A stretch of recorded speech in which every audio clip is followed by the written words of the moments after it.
Bueno, vamos a dar inicio a una charla en el último día del encuentro Intersección de Saberes, Ciencia, Arte y Prácticas Cotidianas que desarrollamos desde el Departamento de Humanidades y el Departamento de Educación de la Universidad Nacional del Sur, y hoy con una invitada muy especial que es Roxana Aramburu. Con Roxana primero la voy a presentar para mencionar su trayectoria, y después vamos a conversar respecto a este encuentro que se produce gracias a que ella pueda estar acá en Bahía Blanca. Roxana Aramburu es licenciada en Biología y doctora en Ciencias Naturales por la Universidad Nacional de La Plata y diplomada en Comunicación Pública de la Ciencia por la Universidad Nacional del Centro de la Provincia de Buenos Aires. Es actriz y autora de textos teatrales con temática vinculada a las ciencias y la historia. Publicó los libros Despojos, Teatro, Identidad y Memoria y La leche de la clemencia y otros monólogos por la identidad. Otros textos están publicados en libros compartidos con otros autores. Tiene presentaciones a congresos y publicaciones sobre la relación entre teatro y ciencia. Moderó y formó parte de mesas redondas sobre ciencia y arte. Es cofundadora del primer grupo en Latinoamérica de stand-up científico y ha dictado talleres sobre la escena como vehículo del conocimiento y el humor en la popularización de la ciencia en Argentina, Chile y México. Integra el grupo de estudios en ciencia y escena. Bienvenida, Roxana, y muchas gracias por haber aceptado la invitación. No, gracias a ustedes por la invitación. Muchas gracias. Con Roxana estamos en contacto ya hace tiempo, porque en el contexto de estos encuentros de intersección de saberes, siempre nos interesa que nos visiten grupos, personas que están trabajando o están pensando en estas intersecciones como nosotras aquí. Y es por eso que muy amablemente ella nos contactó con un grupo de teatro que representa una de sus obras que ha escrito como dramaturga, que es Damiana, una niña Y. Y es por eso que contamos con la presencia de Roxana y de todo el grupo de actores. Roxana, como para comenzar la charla, nosotros queríamos empezar a conversar en torno a esta formación también de intersección que tenés vos en tu trayectoria personal, que es ser bióloga y además ser actriz y ser dramaturga. La pregunta la propuesta es que nos cuentes cómo se dio este vínculo, si tiene que ver con tu propia trayectoria personal, con intereses separados tuyos, o fue una indagación a partir de una pregunta tuya como bióloga. Y yo creo que fue el resultado de intereses separados que luego en algún momento quise amigar, digamos, ¿no? Porque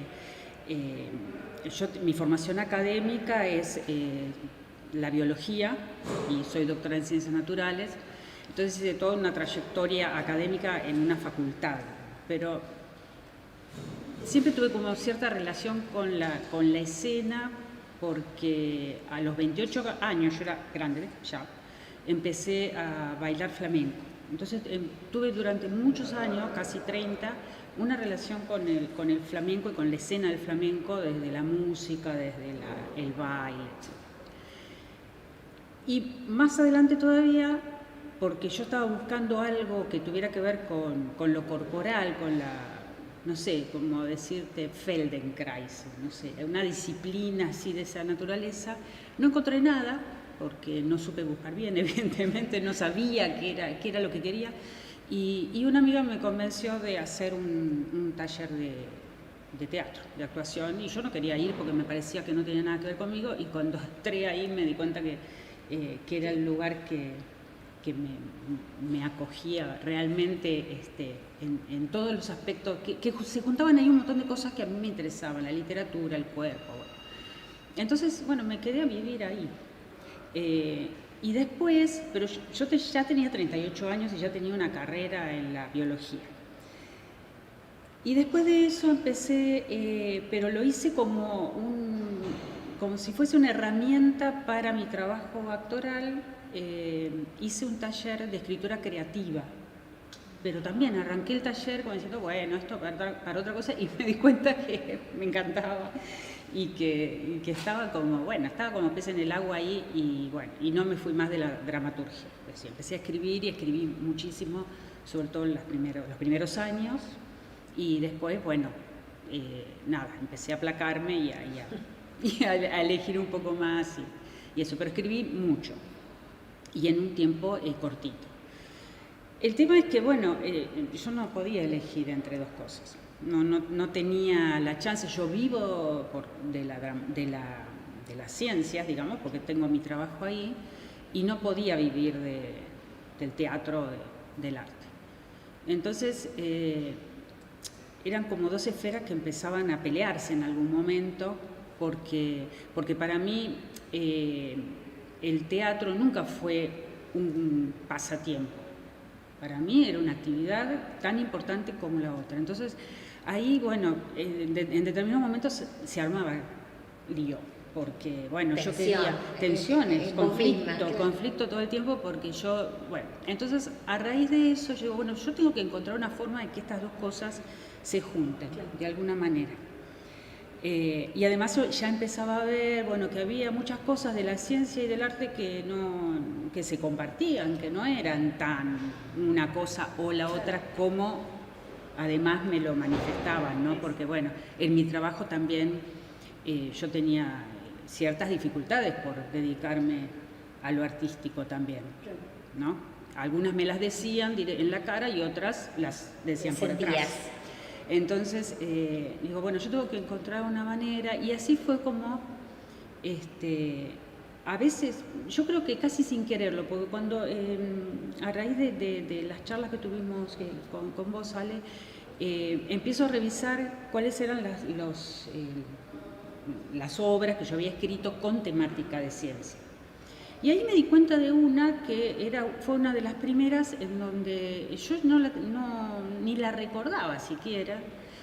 Y yo digo, ahí yo empecé a hacer un cruce que hoy me resulta, hoy con otro conocimiento mío, ¿no? Yo digo, acá yo crucé un entomólogo gringo con una mujer en la selva misionera, y estoy haciendo una intersección de saberes, un choque de culturas, y yo no tenía ni idea de lo que estaba escribiendo en ese momento. Y entonces, empecé a pensar en la colonialidad, en lo que significó la nomenclatura, el surgimiento de la nomenclatura binominal, de Linneo, todo, porque este entomólogo habla con sus nombres científicos todo el tiempo. Entonces, yo digo, bueno, yo ahí ya arranqué, y era una obra que yo ni siquiera tenía en cuenta, ni me la recordaba. Y después, bueno, otros temas donde yo intenté cruzar las dos esferas, que se amigaran un poco. Después yo tengo muchas cosas escritas que no tienen que ver con la ciencia, un montón, pero bueno, hay algunos hitos así en donde yo intenté que esos dos campos se juntaran, se amigaran, y bueno, un poco por una cuestión personal mía, porque yo necesitaba tener cierto respiro de mis conflictos también personales y laborales, y bueno, y así fue como empecé a ver cómo eso podía resultar. Y a veces como una necesidad, en el caso de Damiana, por ejemplo, de contar una historia que para mí era próxima desde lo científico, porque tenía que ver con el lugar donde yo trabajo, que es la Facultad de Ciencias Naturales y Museo de La Plata, pero además necesitaba contarlo con un lenguaje que no fuera el científico, usar otro tipo de lenguaje. Otro formato, nada que ver, llegar a otros públicos con otro lenguaje. Entonces ahí fue. Roxana, es muy interesante esto que vos planteás de una necesidad vital de unir dos campos, porque vos sos una sola persona y bueno, y termina como afectándolo a uno en la salud. Digo, me siento muy identificada porque también a nosotros en Arqueología en Cruce nos pasa lo mismo. Esto de siempre compatibilizar los diferentes espacios por los que uno transita, que parece que la academia no es muy afecto, a pesar de que las intersecciones o el trabajo interdisciplinario pareciera ser una meta de la ciencia, pero también está en la génesis, ¿no? de la formación de conocimiento. Exacto, claro, me parece que esto que vos señalás lo compartimos todas, de la necesidad en un punto de nuestras vidas de decir, bueno, ¿y por qué no empiezo yo a hacer un planteo y empiezo a unir estas cosas que me interesan? Y ahí surge esto que también lo hemos charlado varias veces, y que es que la práctica, es el poner el cuerpo y empezar a hacer estos ejercicios de intersección, aparece antes que la reflexión teórica. Totalmente. Sí. De hecho, lo hemos hablado mucho, ninguna de nosotras todavía ha escrito demasiado sobre esto, claro, porque ni siquiera podemos ponerlo en palabras. Claro. ¿Por dónde empiezo a poner esto? ¿Cómo lo organizo? Sí, tal cual. Y por eso queríamos conversar con vos. Bueno, ahora que vos llevas ya décadas trabajando en esta... Sí, y una trayectoria, porque claro, también hay todo un reconocimiento público y a través de premios y demás a tu trabajo en el teatro, en la dramaturgia, ¿no? Bueno, por eso queríamos, y aprovechando esta charla, empezar a conversar algunas cuestiones epistemológicas, pero a modo de charla, para pensarlo entre las tres, a ver, bueno, ¿Cómo concebís ese, o sea, por ahí uno lo podría pensar como un antes y un después, ¿no? ¿Cómo concebís esa relación arte-ciencia y cómo la ves ahora que vos estás parada en ese cruce o que lo estás generando? Y en particular con el teatro o con las artes escénicas o performáticas. Claro, hace un rato hablábamos un poco de eso, ¿no? De cómo se retroalimentaron la ciencia, la ciencia y el arte todo el tiempo, ¿no? Lo que pasa es que estamos acostumbrados a verlos encasillados en lugares distintos, pero en realidad están dialogando todo el tiempo. E inclusive cuando esto que comentábamos hoy, cuando surge la ciencia moderna y que empieza a concebirse la naturaleza como libro abierto y la desacralización de los cuerpos y que, bueno, empiezan las disecciones, es decir, todo eso y el acercamiento a la perspectiva, todo eso empieza a cambiar también a la ciencia. Es decir, la ciencia y el arte van ahí. Inclusive el otro día estaba leyendo cuando empiezan las disecciones, se hacen en un anfiteatro, se hacen con público. Sí. Entonces, y asistían los artistas plásticos a ver, porque necesitaban ver el detalle, ese detalle no aparecía antes. Yo el otro día leía eso y digo, qué interesante, porque esto estaba básicamente pegado y después empieza como a separarse, ¿no? Los científicos ya salen de esos lugares donde el público es el que legitima el saber y se meten adentro de los laboratorios. Entonces se encierran la famosa torre de cristal y bueno, ahora vimos las consecuencias de la torre de cristal con la pandemia porque bueno, ahí como que todo eso se vino un poco abajo. Y bueno, me puse a hablar y no me acuerdo lo que estaba diciendo. Pensando ya en tu práctica cuando te pones, cuando empezás a escribir, cuando empezás a pensar, a diseñar tus obras, estas obras que se inscriben en el teatro científico y demás. ¿Qué utilizás? ¿Cómo las pensás? En diálogo con la ciencia, ¿no? Más que vos venís de la biología, que es toda una ciencia. ¿Cómo es ese trabajo, esa cotidianidad, pensando en el público, en el texto, en los actores, en la disposición de los cuerpos a la hora de... Claro. Bueno, yo a veces digo que yo cuando doy clase soy actriz y cuando escribo investigo, así como que no, claro. Esto va... y un poco esa formación científica mía de investigar, de leer, también está llevada en la escritura. Entonces, por empezar una prospección así de materiales que empiezo a hacer y digo cómo genero un texto. mucha lectura, mucha visualización de material audiovisual, de fotos, de video, películas, de todo. Entonces eso como que me voy llenando de esa información y hay un punto donde yo digo, bueno, ya empiezo a visualizar o conflicto o los personajes, entonces recién ahí me siento a escribir. Si me siento a escribir antes de ese momento, seguro voy a empezar a trabarme. Claro. Pero necesito como atiborrarme de cosas, acopiar un montón, se llama acopio en la dramaturgia, y en un momento empiezo a escribir. Claro. Y ahí, bueno, trato de escribir todo lo que puedo de un tirón, digamos. Después corrijo, después viene la corrección. Pero primero es hay una escritura metódica, ¿no? Sí. Como pasa, está... Sí, pero también un poco esto que decía, primero fue la práctica, después un día, a raíz de estas charlas que por ahí me invitan y me preguntan cosas y yo no sé, porque nunca reflexioné sobre mi propia labor. Entonces eso me obliga como a ponerme a pensar, ¿y cómo hago yo esto? Entonces empiezo a darme cuenta, yo hago esto. No lo sabía, no era consciente. Entonces, bueno, ahí un poco sí se empieza como a hacer más un método. Claro. Pero después yo tengo como... Hay algunas obras que sí yo las escribí con el objetivo no solo de hablar de un tema, sino de que sea presentado, por ejemplo, no sé, en la facultad, en el museo, básicamente, en el área educativa del museo, me encargaron para los 150 años de la publicación del origen de las especies y 200 del nacimiento de Darwin, me encargaron una obra, es decir, fue como por encargo esa obra.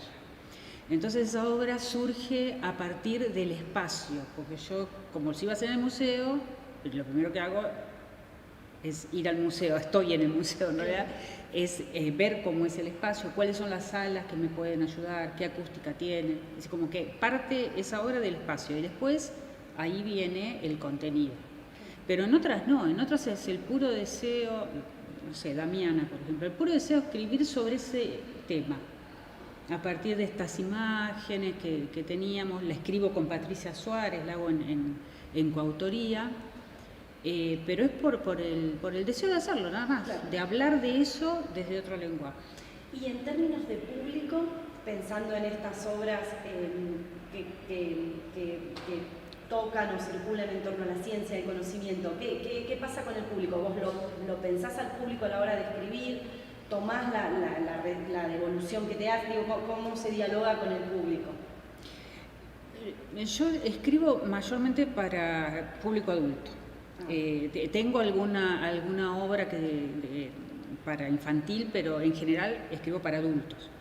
Y después, bueno, no sé, tengo como ciertos objetivos que, bueno, también son a posteriori. Yo me doy cuenta que es a posteriori, es decir, ¿qué espero yo que pase con este cruce de la ciencia y del teatro, ¿no? Que tiene que ver generalmente con que la gente comience a ver la importancia de la tecnociencia en su vida, por ejemplo. Eso puede ser es decir, que eso nos atraviesa a todos y que tenemos que tener conocimiento de eso, que no es una cuestión de la ciencia y de la academia, es una cuestión de la humanidad y del planeta. Claro, es decir, muy humano. Claro. Entonces eso es un punto que a mí me parece que es interesante para tocar cuando hablo de ciencia en el teatro. Y en este sentido, esto que vos señalás, bueno, como el derecho de acceder a este conocimiento, ¿cuán aferrada estás a la hora de escribir respecto a la forma de escritura y del decir científico? ¿Y cuál es la licencia o cuál es aquello que tomás del arte para hacer la puesta en escena? ¿Cuánto te ajustás? O sea, por ejemplo, en Damiana, ¿no? Digo, claro. ¿Qué pasa ahí? ¿Cómo, si ahí también tenés tensión a la hora de escribir? Sí. En general, a mí me resulta siempre un punto de conflicto que los personajes sobre los que escribo hayan existido. Los personajes reales, como el caso de Damiana, Robert Lehmann Nietzsche, Verena Korn y Damiana son 3 personajes reales.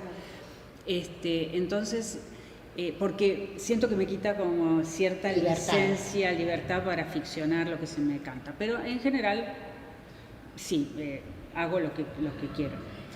Pero sí, en estos me interesaba, sobre todo porque Lehmann Nietzsche y otros escribieron, publicaron sobre esto, es decir, no es algo que a mí se me ocurrió que podría haber. Ellos lo cuentan en una revista científica. Sí, es increíble la ciencia y esa ciencia de principios del 20. Bueno, yo supongo que también pasa hoy, que es una ciencia que da para... Claro, vos decís, está escrito por ellos. Es decir, yo hasta qué punto estoy ficcionando. Porque ellos lo dijeron. Y a lo mejor, bueno, me gusta igual tomar algunas cosas como más textuales, pero bueno, siempre con el juego artístico, el vuelo que cada uno le quiera dar. Y en el caso de Damiana, es una obra levemente distinta a algunas otras que has escrito, porque si bien es una obra que interpela la ciencia, todas son políticas, iba a decir, es política, la ciencia y el arte es político, pero tiene una sensibilidad. Tiene una sensibilidad especial respecto a todas las otras obras científicas. ¿Por qué tomaste un tema antropológico de semejante envergadura en el sentido de que la historia de Damiana quizá sintetiza todas las institucionalizaciones posibles en el cuerpo de una niña indígena, claro, y el tránsito por esa institucionalización de la antropología, de la psiquiatría, de los museos, del patrimonio? Bueno, ¿por qué te aproximaste a un tema tan sensible? Y bueno, en parte porque yo al trabajar en el museo, yo siempre cuento que para mí estaba naturalizado, así nomás, el hecho de pasar por al lado de la vitrina de Maishkensis y verlo todos los días a su esqueleto ahí. Y decir, bueno, es Maishkensis, bueno, sigo a la biblioteca. Y en un momento eso empezó como a hacer más ruido adentro mío, como una cuestión personal, pero también contextual, porque había un movimiento, ya empezaba, de toda la gente que formó, en ese momento ya estaba formado el grupo Guías, todo ese grupo de antropólogos jóvenes que empiezan con este cuestionamiento, lo empiezan a poner en discusión, y bueno, y el tema de Damiana, cuando empieza a aparecer y yo me empiezo a interiorizar, bueno, a leer acerca de lo que había pasado, cómo esos restos habían llegado al museo finalmente, porque ella no vivió ahí como otros, claro, pero sí llegaron sus restos y quedaron ahí. ¿Dónde estaba la cabeza? Es algo, bueno, que me dejó como que no podía creer. Y en esa época, bueno, estábamos buscando algo con Patricia para escribir, alguna temática, y le propongo escribir sobre esto y enseguida se enganchó. Porque además, ahí lo que hablamos recién, se juntan tantas cosas, ¿no? De lo de la institucionalización, ¿no? El tema de la niñez, ¿no? De la niñez vulnerada, cómo ese tema también tiene tanto que ver con la apropiación de la última dictadura de los niños, es decir, como hay una resonancia ahí que vos decís, pero porque también fue la misma mecánica, matan a su familia, se la quedan, se la llevan, pues total, es chiquita y habla. Sí, como algo de, no sé si la palabra es naturalizar, pero como que forme parte de una cotidianidad de, sabemos que es esto, como decías, no en el museo, sabemos que es el esqueleto de tal y sabemos que ellos eran represores, pero Claro, sí. Eso, bueno, que por ahí no me pasaba con el tema de la dictadura, pero sí empecé a ver cómo eso tenía tantos puntos en común y bueno, y a raíz de eso también escribí últimamente Vencidos, que es sobre los prisioneros del museo, la gente que llegó el Benito Moreno a vivir ahí, bueno, pero como, no sé, temas que, digo, esto vivimos en La Plata y la gente no conoce esta historia. Tenemos un museo, no sé, fundacional, el Perito Moreno, bueno, y no se conoce esta historia. Entonces necesitaba como, bueno, Es quiero hablar de interesante esto que planteas, bueno, que es un proceso de desacralización también de las piezas del museo y un cuestionamiento a aquello que denominamos patrimonio, que denominamos bienes de dominio público y que empiecen entonces necesariamente a recuperar su vinculación familiar, cultural. En el caso de Damiana se pudo producir la repatriación final a su lugar de origen en Paraguay y bueno, ustedes institucionalmente están en ese camino tanto de restitución como repatriación, a pesar de que queda mucho en el camino, mucho por transitar aún, ¿no? Sí, muchísimo, sí. Bueno, está Calfucurá como un símbolo así enorme de lo que todavía falta por recorrer. Eso simbólicamente me parece que Calfucurá tiene un peso enorme. Bueno, y todavía está ahí. Está en tratativas de su restitución, sí. Y todo lo que es la historia, esto es tremendo. La historia olvidada, hecha olvido voluntariamente. Porque no sé si mucha gente está, yo misma, si conozco tanto sobre Calfucurá, y no conozco mucho. ¿Y por qué no conozco? Bueno, entonces si yo que estoy interesada tampoco conozco mucho, el resto tampoco. Porque, claro. Menos todavía. Y en relación a esto que vos señalás y pensando otra vez en el público, ¿vos notás que el público responde a una propuesta de teatro científico, de teatro que plantee estos cuestionamientos de la ciencia? Esto que vos decís, los públicos, para hablar de diversidad también de quien recibe todas estas propuestas. ¿Percibís o te planteás o recibís comentarios respecto a cómo es la aproximación de un público adulto acerca del conocimiento científico? Sí, en general, sobre todo con Damiana o con Últimamente Vencido, la gente sale choqueada, como que no termina de procesar, porque es una historia desconocida, es muy fuerte, hay un montón de cosas ahí, y la primero es como... ¿Es real? Claro. Qué fuerte. O es ficción, claro. Qué fuerte esto. Entonces, yo creo que toda esa gente después, que para mí es como, ya está. Después va y se va a fijar, a ver, en Google, aunque sea. Mete Damiana y se fija a ver qué hay, o lee cosas. Eso para mí ya está re bien, más que bien. Ese pequeño proceso de transformación que implica la salida de la sala de teatro y... Claro.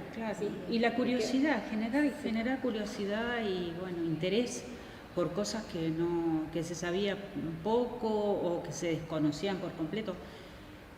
Eso como que yo también lo tengo, lo reconozco en mí como cierto hambre de conocimiento, de saber, de enterarme, y bueno, que le pase a otras personas a partir de una obra, me parece que está buenísimo.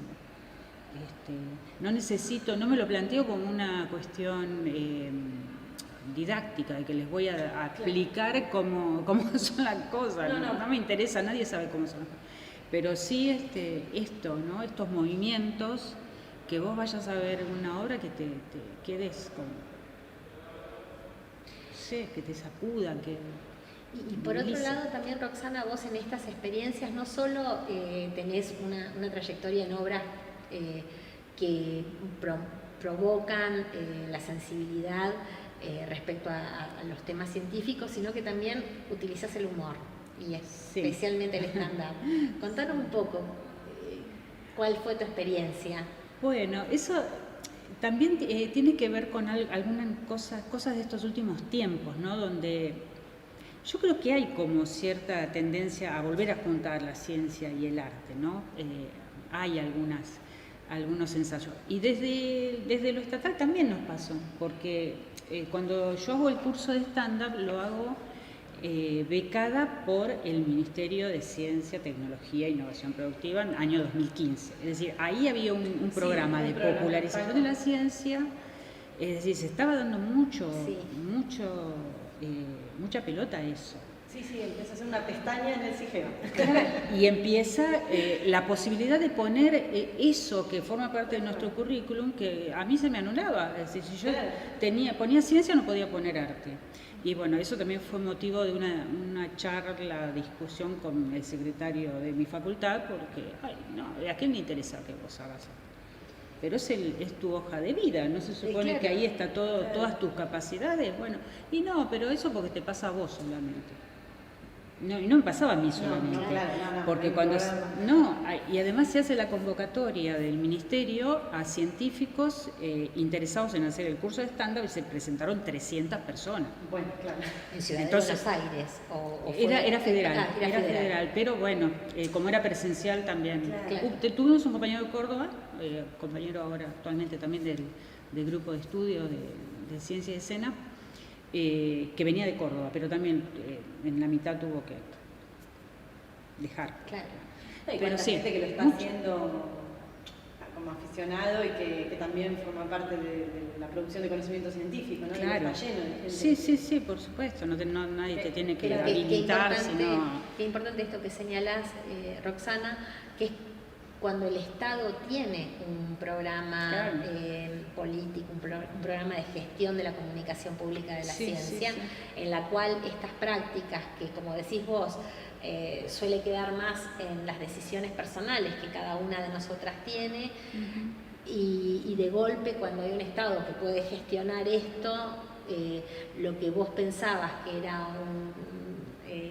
una práctica muy personal, empieza a encauzarse dentro de una gestión pública. Sí. Y además empezás a ver toda la gente que hay, que le pasa lo mismo que te pasa a vos, que está con una pata en un lado y otra en el otro. Es muy interesante. ¿Cómo está esa situación hoy? ¿Cómo lo ves hoy? De este momento de mayor desarrollo en la primera década del siglo XXI a hoy, en estos años. ¿Cómo ves hoy esos encuentros? Y está difícil, ¿no?, caracterizarlo, porque bueno, estos últimos 2 años como que no dieron vuelta. ¿Y la pandemia qué hizo? ¿Que vos trabajaras en el formato virtual o separó un poco todo esto? En mi caso separó, pero no separó para todo el mundo. Es algo personal mío, porque bueno, la virtualidad para los cuerpos es muy rara. Es rara. Y yo no me habitué, no me interesó directamente, pero sé, hay gente que ha seguido, inclusive dentro de Popper mismo, que bueno, no sé si al final se lo expliqué. A raíz a raíz de ese taller, donde quedamos solamente 30 de los 300, hicimos un taller con Diego Weinstein. Él nos explica el mecanismo de humor que tiene el stand-up, y nosotros le metemos el contenido científico. Y de ahí, nos largaron como para hacer una prueba piloto, así como para que nos foguemos un poco a Tecnópolis. Nos mandaron a la nave de la ciencia directamente, 900 personas ahí escuchando. Y bueno, después de eso, un grupo más chiquito, nos constituimos como Popper. Y empezamos a trabajar, a ir a distintos lugares que nos llamaban, ya sea académicos o en colegios, en ferias, donde nos llamaran, íbamos a hacer un grupo, nuestras rutinas de popularización con humor, a través del humor. Y bueno, compañeros míos siguieron haciendo algunos espectáculos virtuales. Y yo estuve más que nada en el dictado de talleres. El taller virtual es un poco, para mi gusto, más accesible. Más fácil. Sí, pero el humor Así que bueno, esa es y somos el primer grupo que hacemos esto en Latinoamérica. Entonces, bueno, ahí estamos, llevamos 6 años juntos. Y bueno, es una herramienta, sí, el humor, así como la Sí. sensibilización, el humor también. El humor también.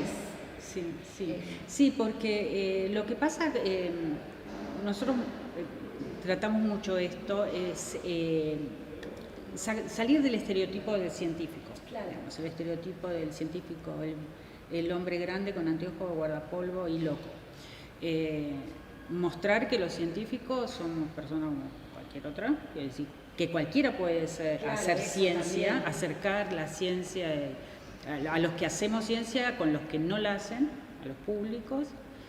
Y bueno, además promover las vocaciones científicas, promover vocaciones científicas en las mujeres también, que a pesar de que somos muchas en la ciencia, bueno, tenemos otros problemas. Y después, a través del humor, lo que pasa también es que le perdés cierto, como el respeto ese que te produce lo que vos no entendés, no terminás de entender o te parece muy difícil, eso se rompe con el humor. Claro. Entonces la gente se siente más cercana a los temas de ciencia, que bueno, que por ahí no es mucho lo que podés hablar porque por la mecánica del stand-up, que es muy rápida y requiere de otras cosas. Pero ese poquito, y que se hace a través de algo humorístico, a la gente la captura. Así que bueno, Y para cerrar queríamos preguntarte un poco, si bien vos trabajás para un público adulto, ¿cómo ves el potencial del teatro científico en todas estas facetas en el contexto educativo? Que puede ser de todos los niveles, ¿no? Sí, Pensando sí. en el nivel superior, en una Sí, facultad, porque incluso eso, la universidad, claro, la universidad lo perdemos un poco, la claro, universidad uno como piensa público. Tal cual, y también es un Claro. espacio educativo. Y bueno, yo me lo trabajo bastante en la cátedra donde estoy yo. Esto es por una cuestión puramente de interés personal, no porque haya un programa, pero sí trato es decir, trabajo con la hipótesis de que el docente es un actor.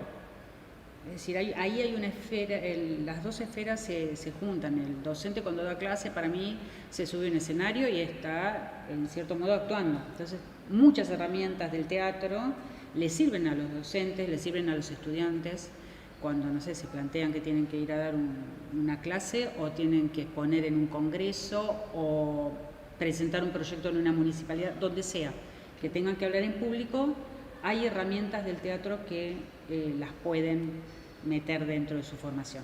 Y eso yo lo trabajo porque me gusta, nada más. Y después he hecho alguna experiencia en mi facultad, por ejemplo, con actividades complementarias de grado, se llaman, donde se convoca con una temática a los estudiantes. Y bueno, yo hice alguna formación en herramientas para enfrentar un auditorio, herramientas del juego que te permitan después enfrentar un auditorio con mayor solvencia. Y después también di un taller, esto digo solo en la facultad, ¿no? Un taller sobre el uso de la dramaturgia, digamos, para vehiculizar la ciencia. Entonces ahí hicimos pequeñas escenas que tuvieran que ver con, no sé, algunas personas que trabajan en extensión o algún tema en algún barrio, que se puedan armar escenas con contenido científico. Y después, bueno, hay justamente una obra que es para público infantil, que es una de las pocas que tengo, que es Un Míster en Patagonia. Esa obra cruza muchísimos ejes que se pueden trabajar de distintas disciplinas, de muchas disciplinas. Vos podés elegir cualquiera, porque en realidad toca un poco todo. Y es el viaje de Darwin con su ayudante, cuando lo deja Fitzroy, el capitán Fitzroy lo deja en Río Negro, y él hace una travesía por tierra hasta acá, hasta Bahía Blanca. Entonces, ese trayecto, yo hago una obra de teatro que tiene muchos gags, tiene muchas cosas de humor para niños, pero están estos dos personajes y hay un personaje que está invisibilizado, que es Guayquiner, que es un niño ranquel, que no aparece nunca en escena, pero es un personaje también. Todo eso se puede trabajar desde, no sé, desde lo antropológico, el paisaje, la paleontología, los derechos del niño, porque cuando hace ese viaje Darwin en el Beagle, en el barco, viajan de regreso, los niños llamanas, Sí, claro. que devuelven. Claro, Es decir, devuelven. es como que todo se junta en esa obra y hay un montón de cosas para ir sacándole jugo. Y bueno, a raíz de esto yo que me preguntas, di un taller en la Biblioteca Nacional, del Congreso Nacional, y ahí esto está colgado, cualquiera puede acceder, y ahí está explicado cómo empezar a trabajar todas estas temáticas a partir de esa obra de teatro. Muy interesante.